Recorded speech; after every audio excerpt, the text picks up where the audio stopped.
മലപ്പുറം നഗരത്തിൽ മികച്ച അടിസ്ഥാന സൗകര്യങ്ങൾ ഒരുക്കുക എന്ന ലക്ഷ്യത്തോടെ നടപ്പാക്കുന്ന സിറ്റി ഇംപ്രൂവ്മെന്റ് പ്രോജക്ടിന്റെ രണ്ടാം ഘട്ട അവലോകന യോഗം മലപ്പുറത്ത് ചേർന്നു. രാവിലെ PWD ഗസ്റ്റ് ഹൗസിൽ വെച്ചായിരുന്നു യോഗം.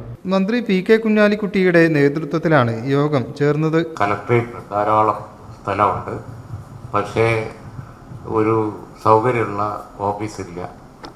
അപ്പോൾ റവന്യൂ ടവർ വേണം. അപ്പോൾ റവന്യൂ മിനിസ്റ്ററുമായിട്ട് സംസാരിച്ചു, പറഞ്ഞത് ഉണ്ട്. അപ്പോൾ ബഡ്ജറ്റിൽ പ്രൊവിഷൻ ഉണ്ട്, ചെയ്യാവുന്നതേ ഉള്ളൂ എന്നുള്ള നിലയിലാണ് അഭിപ്രായങ്ങൾ കിട്ടിയത്. അതുപോലെ തന്നെ ഇവിടുത്തെ ഹോസ്പിറ്റൽ ഉദാഹരണമായിട്ട് അതിനടുത്ത് കുറേ ഗവൺമെൻറ് ഓഫീസുകളുണ്ട്. അത് അവിടെ തുടരുന്നതിന് പകരം അവിടെ മുഴുവൻ ഹോസ്പിറ്റലാക്കി അങ്ങനെയുള്ള നിർദ്ദേശങ്ങൾ ഉണ്ട്. അതുപോലെ ഒരു പ്ലാനിങ്ങിലൂടെ പല കാര്യങ്ങളും മാറ്റുക എന്നുള്ള ചേഞ്ചാക്കുക എന്നുള്ള അഭിപ്രായങ്ങൾ ഉണ്ട്. മലപ്പുറം നഗരസഭക്കാണെങ്കിൽ ഒരു മാസ്റ്റർ പ്ലാൻ നേരത്തെ ഉണ്ട്. ഞാൻ ചെയർമാനായിരുന്ന കാലത്ത് ഉണ്ടാക്കിയിരുന്ന മാസ്റ്റർ പ്ലാൻ ഉണ്ട്. അത് ഇപ്പോഴും റെലവൻ്റാണ് എന്നാണ് പലരും പറയുന്നത്.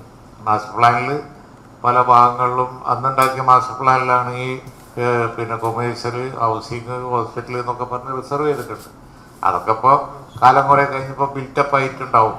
പക്ഷെ എന്നാലും എടുത്തു നോക്കിയാൽ അതനുസരിച്ച് വന്നതാണ് നമ്മളെ മുണ്ടോർപ്പ് ബൈപ്പാസും റിംഗ് റോഡും അതുപോലെ തന്നെ കോട്ടപ്പടി കുന്നുമ്മൽ റോഡും ഒക്കെ അന്നതൊന്നും ഉണ്ടായിരുന്നില്ല. മന്ത്രി PK ബഷീർ, വിനോദ് IAS, ജില്ലാ കളക്ടർ ഡോക്ടർ വിനയ് ഗോയൽ, വിവിധ വകുപ്പുകളിലെ ഉന്നത ഉദ്യോഗസ്ഥർ എന്നിവർ യോഗത്തിൽ പങ്കെടുത്തു. മലപ്പുറം മുനിസിപ്പൽ ചെയർമാൻ പൂക്കോട്ടൂർ, മൊറയൂർ, കോഡൂർ എന്നീ പഞ്ചായത്തുകളിലെ അധ്യക്ഷർ എന്നിവർ യോഗത്തിൽ പങ്കാളികളായി. മലപ്പുറം നഗരത്തിലേക്കുള്ള പ്രധാന റോഡുകളുടെ വികസനമായിരുന്നു യോഗത്തിലെ മുഖ്യ അജണ്ട.